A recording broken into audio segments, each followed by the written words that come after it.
Моя апел, научете се от бабите. Те са... Да, в смисъл, особено момичета, вие трябва да го може това. Да. И, защото и вие ще го предадете така.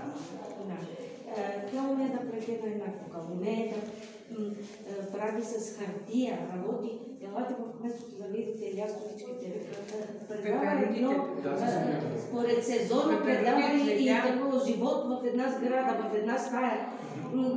Всичко умее. Но това на нея наистина и се отдава от това, че се интересува и да. Видиш нещо и как може някой да го прави, аз да не мога. Веднага намираш начин и го правиш. Така е. Другите...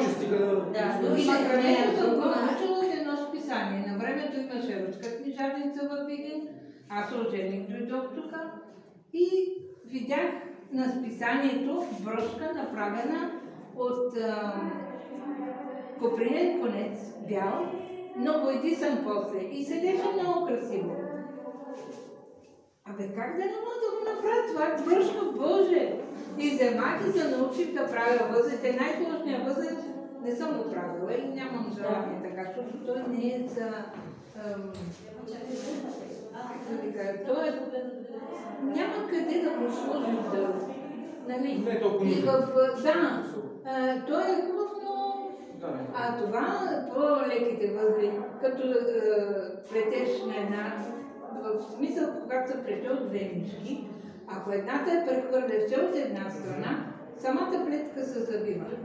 И само много красиво.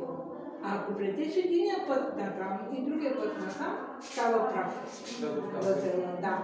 И само много красиви работи. Ще ви покажа следващия път, като ви ще Аз съм тук пенсионер, съм вече няма проблем.